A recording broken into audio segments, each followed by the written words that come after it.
kalau yakin kalau itu menunjukkan bahwasanya dia punya iman itu kuat. Hatta yasira qatau bisabih, sampai keyakinan atau kekuatan imannya itu menjadi seperti sebuah gunung yang gagah, tinggi, kuat pada hari ini. Yang artinya tidak akan bisa dirobohkan. Kalau bangunan bisa roboh dengan adanya guncangan gempa, tapi kalau gunung pada hari ini akan tetap kokoh. Nah, begitulah keyakinan hati kalau panjenengan yang menunjukkan kuatnya iman. La tuzalzilu suku. Keyakinan yang kuat itu tidak akan pernah bisa digoncang dengan keraguan-keraguan. Kita sudah memiliki keyakinan yang kuat, datang teman yang dia manusia zahirnya, tapi ternyata dia min sayatil ins, dari setan manusia yang membisikkan kepada kita, ayo melo aku ae timbangane jenengan ngontrak mending utang ning bank saged tumbas tuku piambak mangke sik susuk kagem modal kerja mangke kan jenengan sampai nyicili. Nah, sedangkan itu berkaitan dengan riba. Riba itu sedikitnya haram, apalagi banyaknya berarti. Sedikitnya riba itu dosanya sama seperti seorang anak laki-laki yang menzinai ibunya sendiri. Sedikitnya riba itu dosanya sebesar dosanya anak laki yang berzina dengan ibu kandungnya sendiri. Normalnya riba itu wakil. Belum lagi nanti ada denda. Sedangkan dalam Islam itu denda dilarang. Dalam Islam denda itu tidak diperbolehkan pada hari ini. Nah, kalau kita telah mencicil ada denda, dan bahkan mereka itu kadang bapak ibu ngarep panjenengan buatan sakit bayar.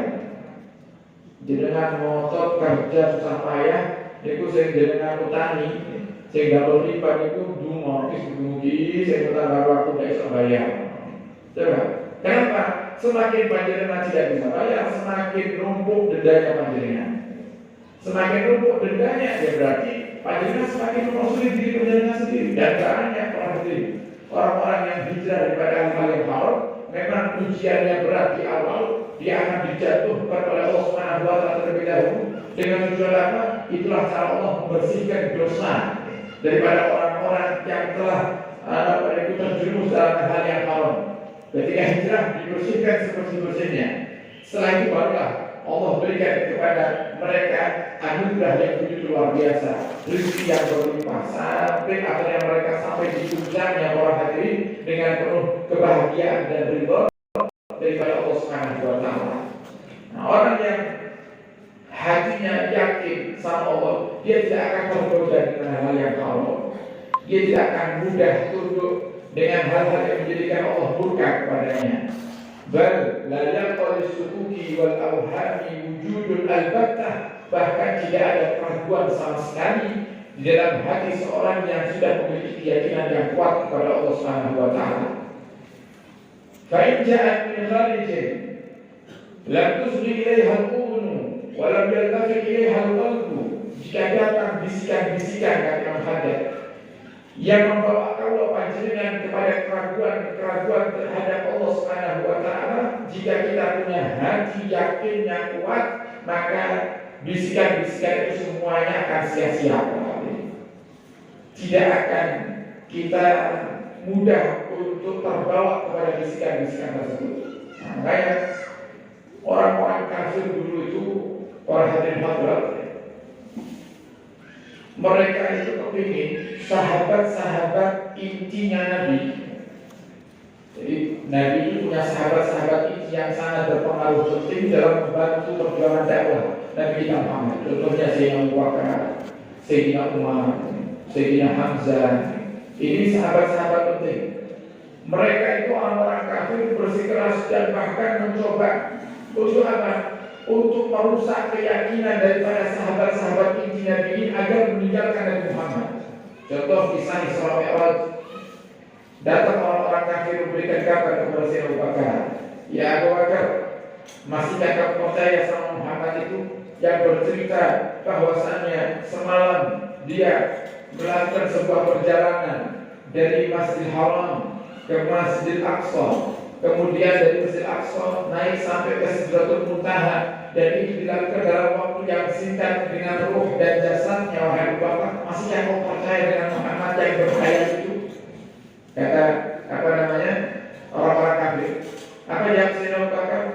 Kalau cerita yang kamu ceritakan itu bersumber dari Nabi Muhammad SAW, maka niscaya aku pasti akan percaya kepadanya.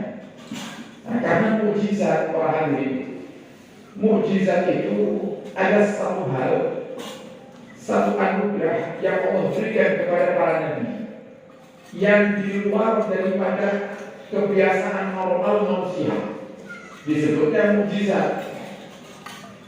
Kalau hal tersebut biasa dalam kehidupan manusia, itu bukan mukjizat, itu adalah adat.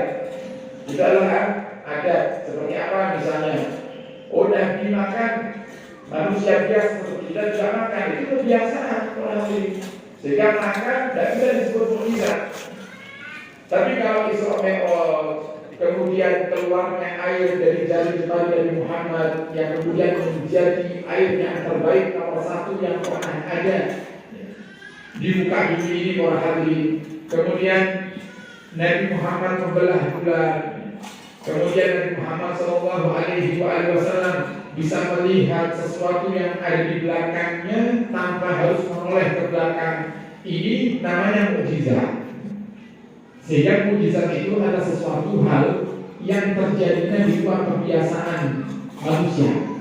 Nah, sekarang para hadirin, kalau kita sadar bahwasanya Nabi itu diberikan anugerah oleh Allah memiliki sebuah mukjizat yang itu terjadinya di luar kebiasaan manusia, maka kita pasti akan mudah percaya